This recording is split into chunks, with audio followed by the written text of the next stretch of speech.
The wind howled like a wounded god across the ice plains of Fenris. It tore through the furs of a lone hunter, biting his flesh, stinging his eyes, and filling his mouth with frozen dust. His name was Skarin, son of no tribe that still lived, and the cold had been his only companion since the day he was old enough to hold a spear. Around him stretched the endless white, snow dunes rising like the backs of sleeping leviathans, mountains black and jagged as fangs piercing a storm-dark sky.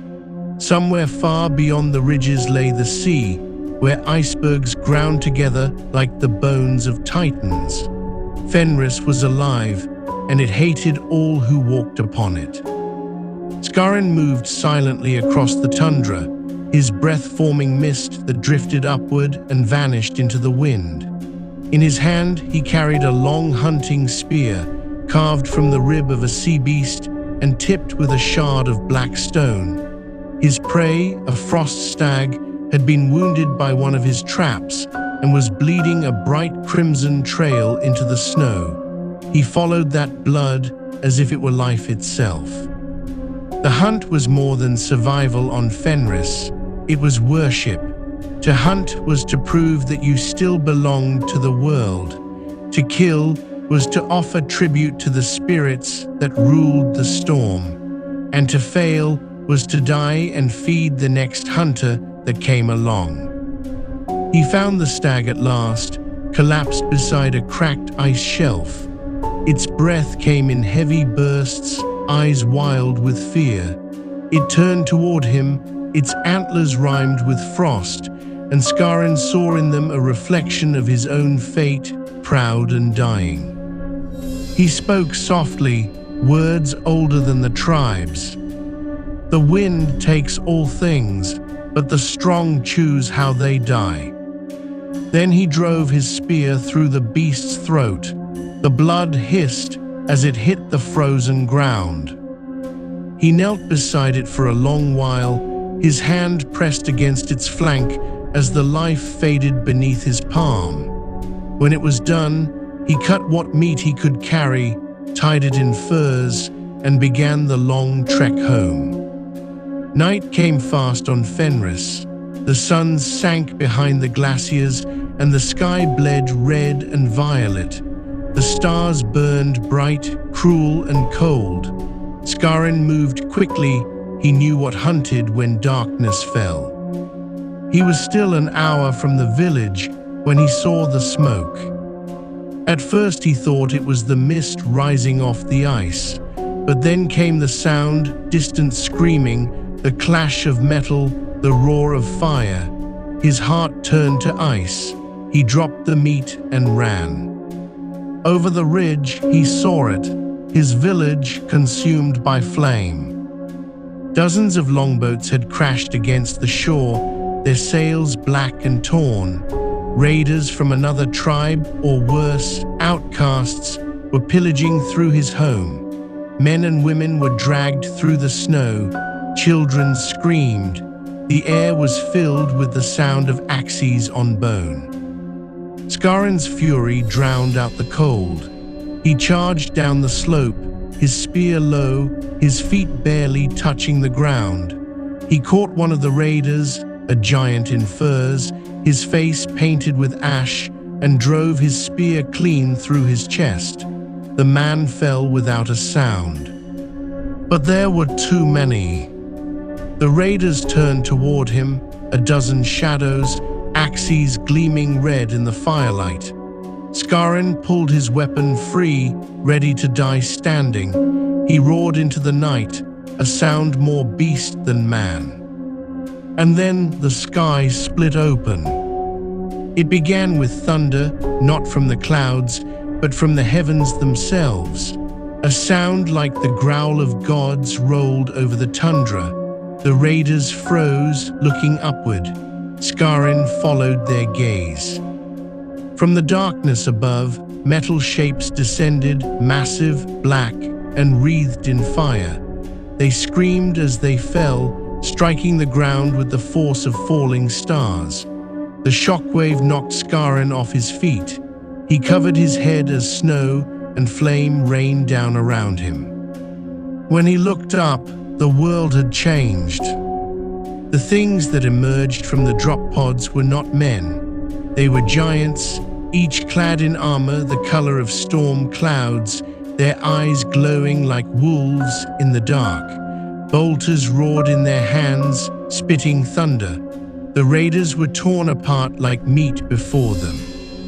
Scarron could only stare as one of the giants strode past him. Its shoulder bore the image of a snarling wolf's head, silver against gray. The warrior's every step cracked the ice beneath him. The battle was over in moments.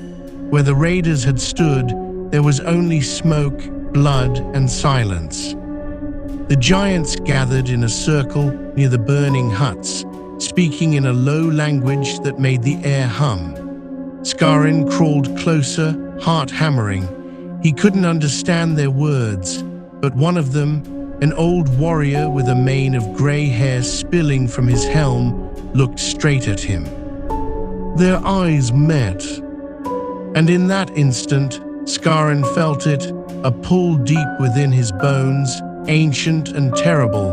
It wasn't fear, it was recognition. The same kind of recognition one beast gives another before they fight to the death.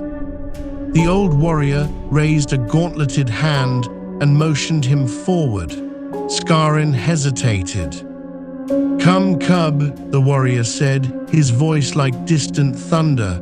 "Your pack calls." Scarron didn't understand, but something inside him moved. He walked forward through the snow, past the bodies of the dead, past the flames that once were home. He stood before the giant and looked up into eyes as cold and bright as the stars. "What are you?" Scarron asked. The warrior smiled. "We are the sons of Russ, and you, boy, may yet be one of us."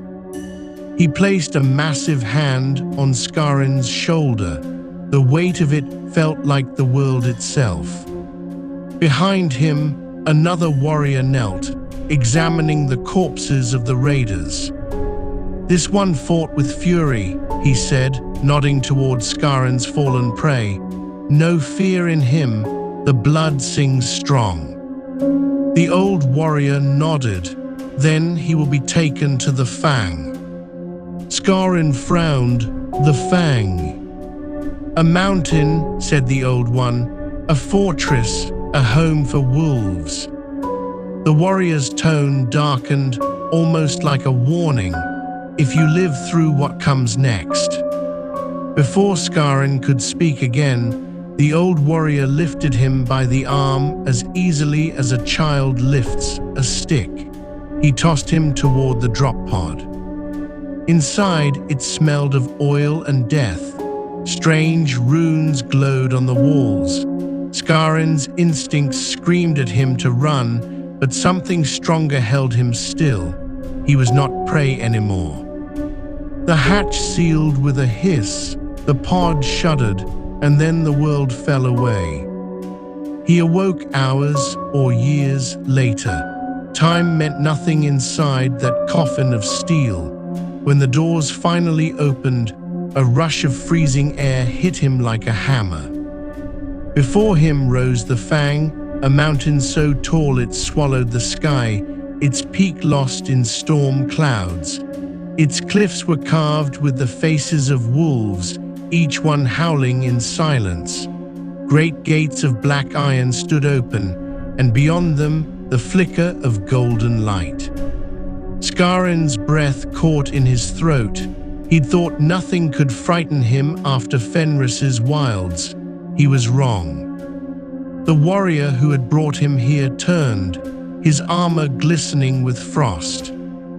"Welcome to the edge of the world, cub," he said. "If you survive this place, you will never fear again." The gates closed behind them with a sound like thunder. And somewhere deep inside the mountain, a great howling began, not of wolves, but of men who had forgotten what it meant to be human. Scarron did not yet know it, but that sound would one day be his own. The gates of the Fang closed behind Scarron with a thunderous echo that shook the bones of the mountain. For a heartbeat, he thought the sound came from inside his skull, a pulse that told him he had stepped from the world of men into the realm of monsters. Inside the mountain, the air was warmer but thick with iron and incense. Fires burned in great braziers shaped like wolves' maws. Steam rose from vents carved into the stone, whispering the breath of something ancient and alive. The Fang was no fortress, it was a living shrine, its halls echoing with the weight of history and death. Dozens of other youths were gathered there, boys like Scarron, drawn from the scattered tribes of Fenris. Each one bore the scars of survival, frostbite, missing fingers, the hollow stare of those who'd watched their kin die. They all looked up as the giant warriors walked among them, their armored boots pounding like drums of war. "You stand before the sons of Rus," said one of the giants, his voice rolling through the hall like thunder. "You have been chosen, but you are not yet wolves. You are prey, and the hunt begins now." The warriors turned and strode toward a massive gate carved from black ice. With a grinding roar, it opened, revealing a passage that led downward into blinding cold. The recruits were herded forward. None spoke. They knew instinctively that words would not save them. Scarron felt the temperature drop with every step. The stone underfoot became slick with frost, the air thick with snow that drifted down like ash. Torches flickered and died in the wind. When they emerged into the open, the recruits found themselves standing on a plateau that stretched into infinity. Mountains loomed like jagged teeth, and the blizzard screamed around them with mindless fury. The same gray-haired warrior who had taken Scarron from his village, the one they called Hrothgar, a wolf priest, stepped forward. His armor was scarred and worn, his eyes glowing faintly in the stormlight. "This is the trial of ice and blood," he said. "Survive it, and the blood of Rus will flow within you. Fail, and Fenris will reclaim what is hers." One of the boys, younger than Scarron, raised a trembling hand. "What are we to do?" Hrothgar smiled, a thin, cold thing. "Live." Then he turned and walked away. The gate closed behind him, sealing them into the storm. The cold came first, not as pain, but as emptiness. It seeped into their bones, drained the warmth from their blood, and made the world slow. The recruits scattered, searching for shelter or prey, knowing neither would come easily. Scarron pulled his furs tighter and set off toward the distant ridge. He had lived in the wilds before. He knew how to read the wind, how to follow tracks, how to kill.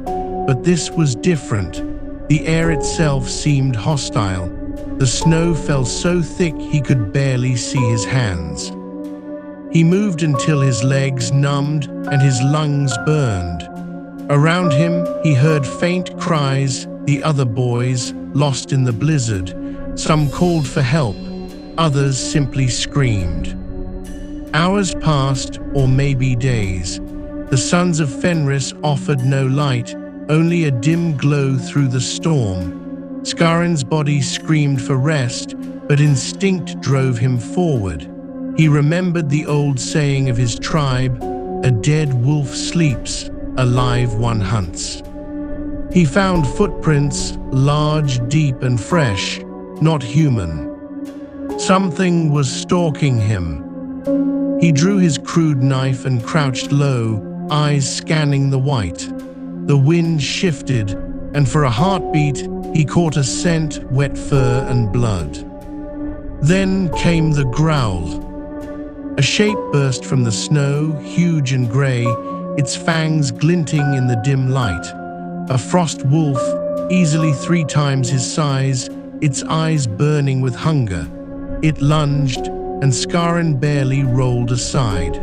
Claws raked across his shoulder, tearing through fur and flesh alike. Pain flared bright and hot. He stumbled, blood steaming in the cold air. The beast circled him, saliva hissing as it hit the ice. Scarron could see the intelligence in its gaze. This was no mindless predator. This was a god of Fenris's wilds. He bared his teeth and growled back. The wolf lunged again. This time Scarron didn't dodge. He dove forward, driving his knife into the beast's throat. The blade snapped, but he held on, his other hand gripping the thick fur, pulling himself close. The wolf thrashed, throwing him into the snow. Its claws tore across his chest, but he didn't let go. He reached for the broken spear strapped to his back, the one that had killed the stag, and rammed it upward into the wolf's eye. The creature screamed, a sound that shook the air. It staggered, then collapsed, blood pouring into the snow. Scarron fell beside it, gasping. He felt his strength fading, the warmth of his life spilling away, but through the haze of pain, he smiled. "If I die," he whispered, "then I die as a wolf." He closed his eyes. When he awoke, the storm had passed. He lay beneath the carcass of the beast, half buried in snow. His wounds burned, but he lived. The wolf's body had shielded him from the cold. He pushed himself free and stood, swaying. The sun, weak and pale, hung over the horizon. In the distance, he saw smoke rising, not from fire, from torches. He staggered toward it. There, waiting in the open snow, stood Hrothgar and several other wolf priests. Around them, a ring of fires burned in defiance of the cold. One by one, the surviving recruits stumbled into the circle. Only a handful remained. Hrothgar looked over them with the gaze of a predator. His eyes stopped on Scarron, bloodied, limping, but standing tall. "You killed the beast?" he asked. Scarron nodded weakly. It was kill or die. Hrothgar chuckled, a sound like grinding stone. "Good, you have taken your first prey. Now you will take your first death." Before Scarron could question him, 2 priests stepped forward, carrying a metal case. Inside, vials glowed faint blue in the firelight. "This is the Canny's Helix," Hrothgar said. "The gift of our Primarch. Drink it, and you will become one of us, or you will become something far worse." He held the vial out to Scarron. "The wolf within you will wake. Pray that it knows your name." Scarron took it. The glass was cold in his hand. He looked at the other recruits, some shaking, some staring blankly. Then he raised the vial and drank. It burned like molten metal. His vision blurred. His heart thundered until he thought it would burst. Every nerve screamed as if fire crawled beneath his skin. He fell to his knees, clutching his chest. The world tilted. His bones cracked. His skin tore. His teeth lengthened into fangs. He could hear his own heartbeat, and beneath it, something else, a deep, ancient growl that came from nowhere and everywhere at once. He tried to scream, but the sound that left his throat was a howl. The fires flickered as the storm returned. The last thing he saw before darkness took him was Hrothgar's face, calm, almost proud. "Good," the wolf priest said softly. "He howls. The blood accepts him." When Scarron awoke again, he was not the same. His wounds had closed. His senses were sharpened beyond reason. He could hear the drip of melting ice, smell the smoke miles away, feel the heat of life from every man around him. He looked down at his hands. The scars were gone. In their place was strength. A voice spoke behind him. "Welcome back, brother." Skarin turned. Hrothgar stood there, arms crossed, his wolf pelt glistening with frost. "You are no longer prey," the priest said. "Now you are a hunter, a son of Russ, a space wolf." Skarin stared at the flames, the sound of howls echoing from deep within the fang. He felt both awe and terror, the joy of power and the fear of what he had become. He opened his mouth and howled with them. And somewhere in the storm above the mountain, Fenris itself howled back. The world within the fang was not built for mortals. Its corridors were vast caverns of obsidian stone and rune-etched metal, filled with the echo of machinery that seemed to breathe like a living thing. Great chains groaned in the depths, carrying weapons and armor through the forges of the Iron Priests, while the air shimmered with the heat of furnaces that had burned since the time of Russ himself. Skarin followed Hrothgar through the endless tunnels, each step reverberating in his bones. He was taller now, broader, heavier, his stride powerful and unrelenting. Yet even so, beside the fully armored giants around him, he felt small like a cub among elder wolves. Every sound, every heartbeat, every spark, every drop of water hitting stone filled his skull. His senses were raw, untamed, and it felt as if the world itself was whispering secrets only he could hear. The wolf priest noticed the tension. "The helix has awakened you," Hrothgar said. "Now you must learn to command it, otherwise it will command you."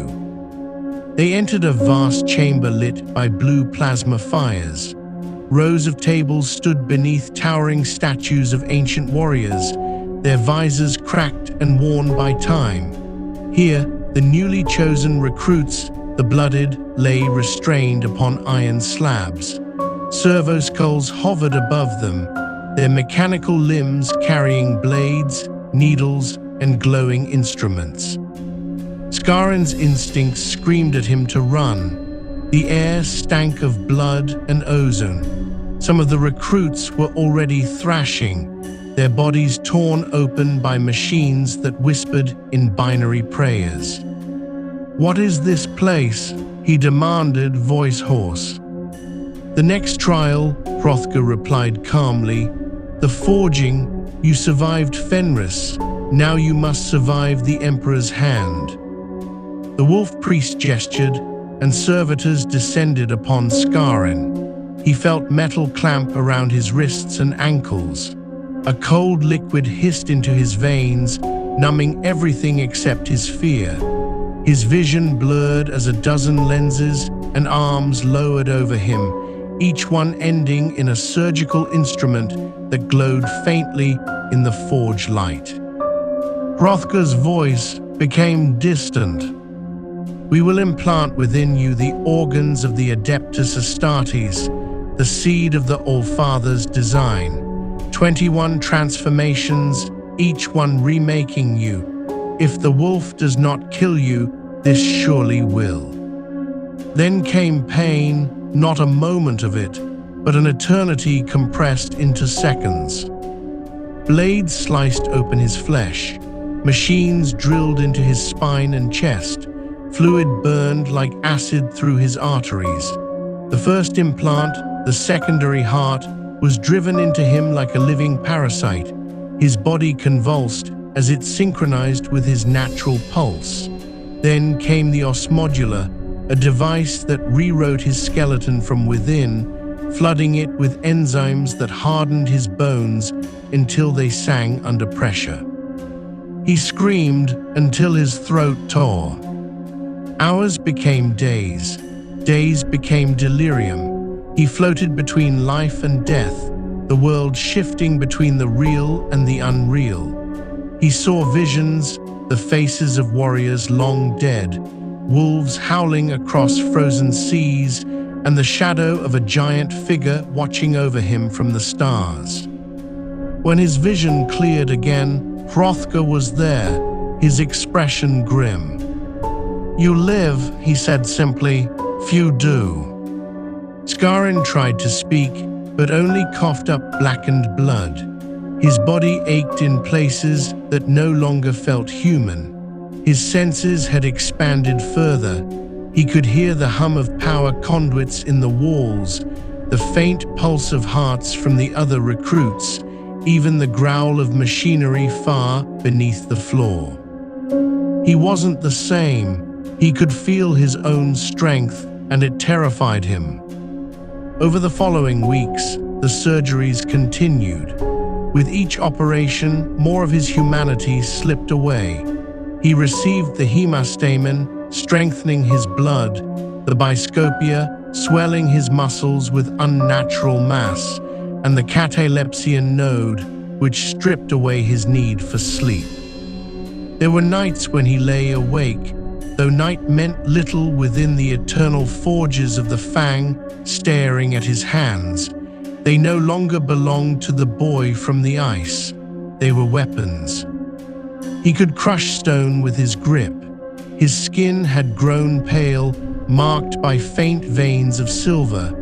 His eyes glowed faintly yellow, reflecting the light like those of a wolf. The other recruits suffered alongside him. Some screamed through their transformations, others fell silent forever. Those who perished were taken without ceremony, their remains fed to the forges that fueled the chapter's weapons. Hrothgar called it returning strength to the pack. It was a mercy by Fenrisian standards. Months passed in torment and training. When their bodies healed enough to move, the blooded were sent to the combat pits, circular arenas deep beneath the Fang. There, under the watch of the Iron Priests, they were forced to fight beasts pulled from Fenris's deadliest wastes. Kraken spawn, frost bears, and half-mad, failed recruits who had succumbed to the Canny's helix. Scarrin fought them all. At first, he relied on instinct and speed. Later, as his strength grew, he fought with controlled savagery.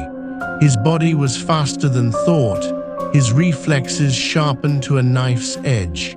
He could feel the world slowing around him during battle, every heartbeat of his opponent mapped and anticipated. In one of the final trials, the priests released a Wulfen, a failed warrior who had become a beast in body and mind.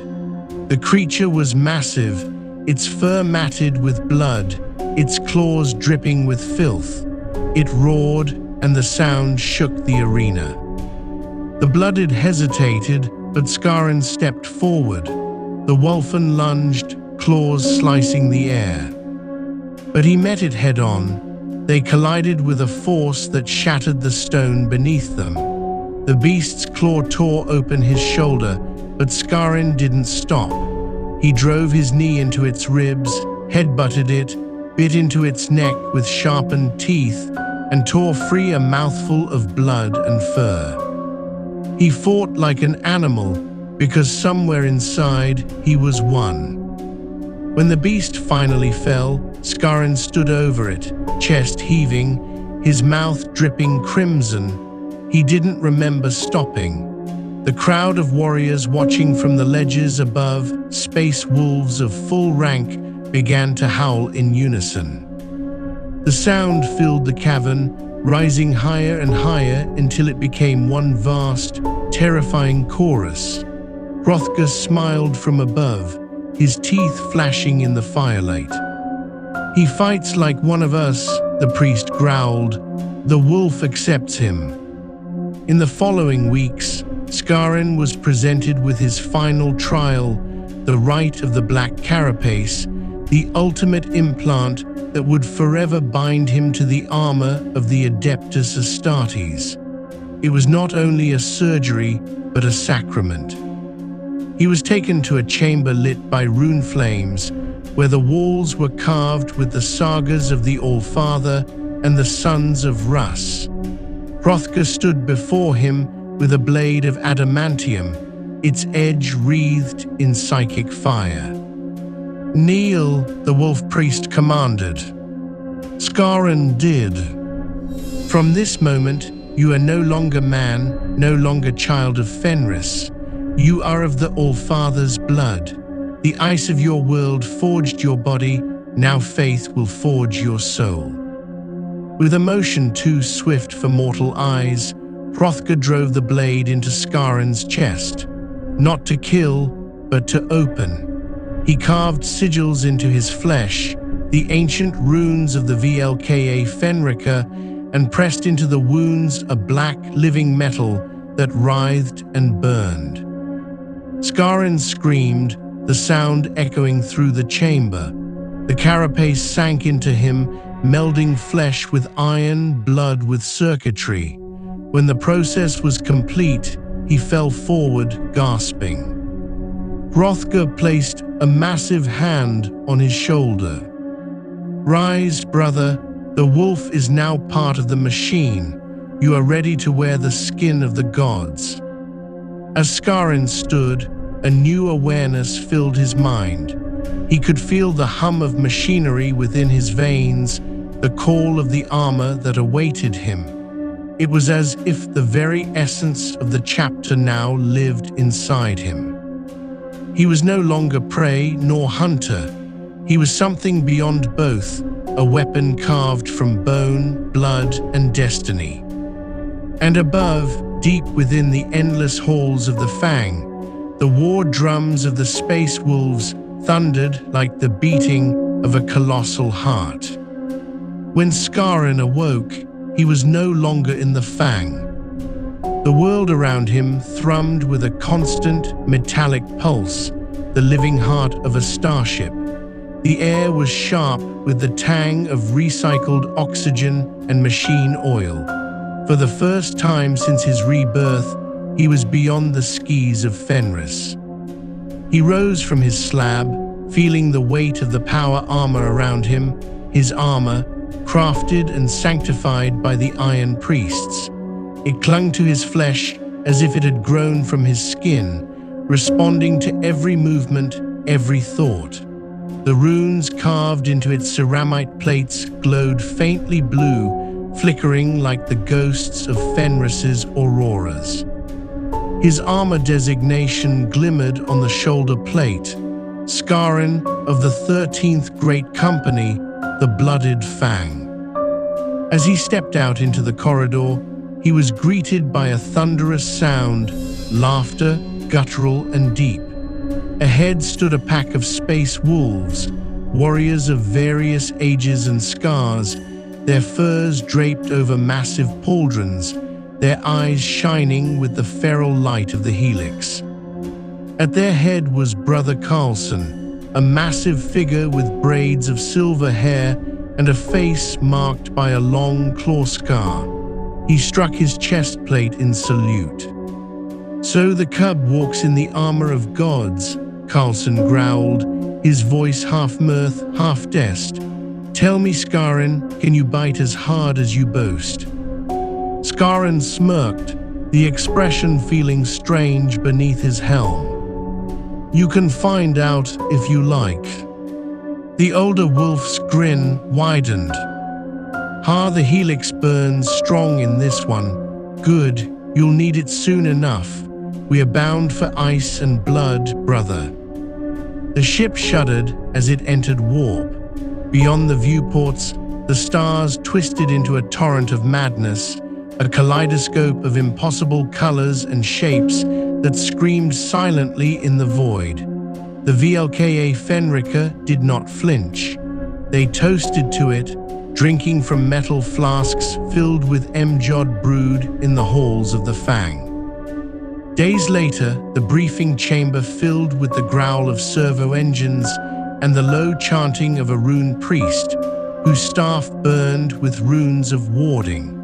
The hololithic display above the table flickered, revealing the planet Nask III, a once loyal imperial mining world on the edge of the segmentum obscurus. Distress calls from the Astra Militarum ceased 3 weeks past, said the rune priest, his voice echoing like distant thunder. Orbital pics show Xeno's presence, tyrannid bioforms, scattered and feeding. The word tyrannid hung in the air like a curse. Even among Astartes, it stirred unease. Our orders are to cleanse the infestation and recover whatever human life remains, the priest continued. We hunt in the name of the All-Father and for the glory of Russ. Carlson slammed his fist into the table. Then we hunt, brothers. Let the beasts learn the taste of Fenrisian steel. The pack roared in agreement. Their howls filled the chamber, echoing off the metal walls like wolves calling to the moon. Skarin's pulse quickened. The blood in his veins burned with anticipation. This was no trial, no simulation. It was war, pure and brutal, the kind the sagas were written about. The drop pods hit the planet like meteors. Fire, smoke, and molten dust rose from the craters as armored giants strode out, bolters roaring, chainswords snarling. Nask III was a graveyard of ice and bone. The surface had been stripped bare by the tyrannids, oceans drained, mountains hollowed, cities reduced to spires of blackened ruin. Snowflakes fell like ash, tinted with blood and spores. Skarin's boots sank into the frozen mud as he scanned the horizon through his helm's display. His pack spread out around him, moving like predators through the ruins of a once great manufactorum. Then he heard it, a low, chittering hiss from the shadows. Dozens of gaunts scuttled out from the wreckage, their bodies sleek and eyeless, their claws glistening with venom. Behind them, massive warriors loomed, armored like beetles, weapons fused into their limbs. Contact front, Carlson roared. The pack opened fire in a deafening chorus. Bolter shells streaked through the air, detonating with explosions that tore tyrannids apart in sprays of ichor and bone. Skarin's first shot shattered a gaunt skull. His second blew a hole clean through another's thorax. He moved forward, steady and deliberate, each motion guided by instinct and training woven together. But the swarm didn't stop. It surged like a tide, crawling over their dead, clawing at the wolves' armor. Skarin switched to his chainsword, igniting its motor with a growl. The blade tore through alien flesh as he met the charge head-on. Acid blood hissed against his armor, eating at the paint, but he didn't slow. His heart, both of them, pounded like drums. He felt alive. He felt the wolf. The battle raged for hours. The pack fought through waves of creatures, clearing bunker after bunker, their howls echoing through the wasteland. Skarin lost count of his kills. He fought beside brothers who laughed through blood and flame, who tore tyrannids apart with their bare hands when their blades broke. But in the midst of victory came a deeper sound, a rumble that vibrated through the ground. The earth split open, and from the fissure rose a horror unlike the others, a tyrannid carnifex, massive and armored in obsidian chitin, its maw dripping acid, its claws the size of tank blades. The creature roared, shattering the air. "By Russ," Carlson bellowed, "bring it down."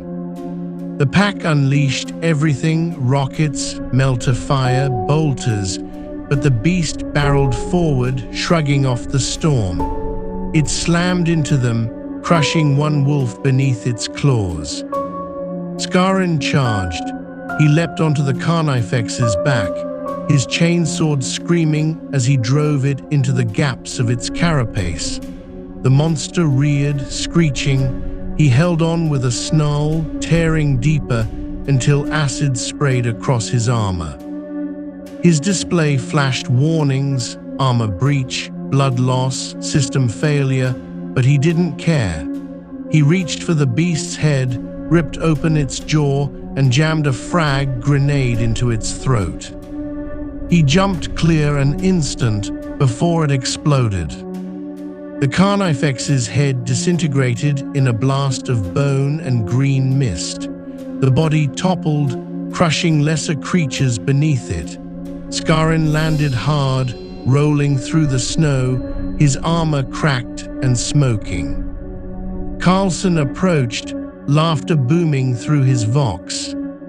"Ha, you've got the bite after all, brother." Scarran stood, panting. The adrenaline faded, leaving behind exhaustion and the ache of torn flesh. But beneath it all was pride, a burning certainty that he belonged among them. The rune priest's voice crackled through the comms. "The swarm retreats. The skis are ours. The first hunt is complete." The pack raised their weapons to the heavens and howled. Their voices rose through the smoke and fire, carried by the wind across the corpse world.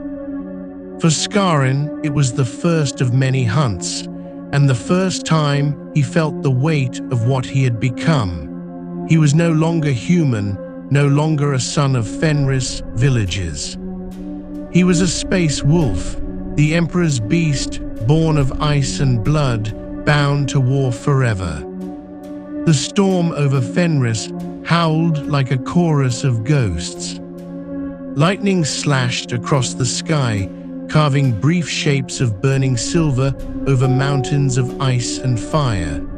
The Fang stood proud amid it all, a fortress that had endured 10,000 years of war. Yet even the Fang trembled that night, for war had come home. The traitor Astartes had descended upon FENRIS in force. The sky boiled with drop pods.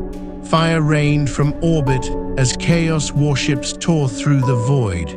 The Thousand Suns, ancient rivals of the wolves, had come to repay old hatred in kind. Warp flames licked the heavens, and the dead whispered in the wind. Inside the halls of the Fang, Scarran Bloodfang fastened his battered armor for what he knew would be the last time. His hair was streaked with silver now, his face carved by decades of war. Each scar on his flesh was a saga unto itself. Yet his eyes still burned with the same fierce, untamed light, the fire of FENRIS that no storm could quench. A young grey hunter approached, carrying his helmet, dented, old, the runes barely visible under the soot and blood. "HOWL," the warrior said softly, "the outer walls have fallen. The rune priests say the sorcerers of Magnus are breaching the vaults. We are ordered to fall back to the inner sanctum." Scarran didn't respond at first. He looked toward the window slit, to the blizzard beyond, glowing red with war. "Fall back," he growled, his voice deep as a thunderclap. "No, the sons of Rus do not run from their den. We hunt until the last fang breaks." He took his helmet, slid it into place, and the world shrank to the cold precision of his HUD and the thrum of his twin hearts. The pack followed him out, 50 warriors at first, then 30, then 20 as the siege pressed inward. Every corridor became a battleground. Every hallway a tomb. The Thousand Suns came in gilded armor, moving with inhuman grace, their sorcery twisting the air into screams. Warp fire rolled down the halls of the Fang, melting ceramite and flesh alike. Yet the wolves met them head-on, their howls echoing over the roar of bolters and the shrieks of demons. Scarran waded through it like a living storm. His frost blade, Emjan's bite, cut through both flesh and spell alike, its edge glowing with runes of rust. He tore through a rubric marine, splitting its shell open to reveal the dust of a soul long damned. But for everyone he felled, two more rose. "Brother," a voice crackled through the vox, Carlson, still alive, though his voice was hoarse from battle. "The western gate is gone. We're falling back to the hall of the All-Father." Scarran turned toward the great stair, where molten snow fell from the ceiling like blood. He could already feel the pull in his blood, the beast stirring, whispering through the canny's helix. The scent of blood, the roar of battle, they called to something ancient within him. He ignored it for now. They reached the hall of the All-Father, vast, cathedral-like, its walls carved with the faces of the Primarch and his sons. At its center stood a great statue of Lemon Russ, blade raised toward the stars. The wolves made their stand there. 15 warriors remained. The enemy numbered in the hundreds. The air rippled with warp energy as the sorcerers approached, chanting in a dead tongue. The flames that filled the hall were not of this world, blue, cold, and screaming. "Hold the line," Scarran roared, "for Russ and the All-Father." They fired until their guns melted, then fought with blades, claws, and fists. They fought until the stones beneath their feet ran red. Even as the warp twisted reality, the wolves did not falter. They laughed as they died. Then, in the heart of that madness, a howl rose above all others, deep, primal, shaking the stones themselves. From the shattered stairway, a pack of Wulfen burst into the hall, half beast, half Astartes, their claws dripping black ichor. At their head was a creature Scarran recognized even through the mutation, the warrior he had once spared decades ago during the first signs of the curse. His eyes were wild but not lost. He looked at Scarran and nodded. "You kept your word," the creature rasped, its voice a mix of man and monster. "Always," Scarran answered. "Now we hunt together, brother." The wolves and Wulfen charged side by side. The hall became a vision of madness, steel and claw, faith and fury, all drowned beneath the hymn of battle. Demons howled, sorcerers burned, and through it all, Scarran felt the helix finally take him. His vision blurred, his pulse thundered. He tore off his helmet, and steam poured from his mouth as his teeth lengthened, his hands splitting into claws. His body warped to pain and power fusing as one. He fell to his knees, then rose again, larger, heavier, a monster of ceramite and fur, eyes burning gold. The Wulfen's curse had claimed him at last. But he did not fight it. He embraced it. The traitors faltered at the sight, for before them stood not a man, but the spirit of Fenris itself. Scarran roared, a sound that split stone and broke hearts, and hurled himself into the enemy. He fought like a god unleashed, tearing rubric marines apart, crushing demons beneath his claws, howling into the faces of sorcerers until their spells shattered.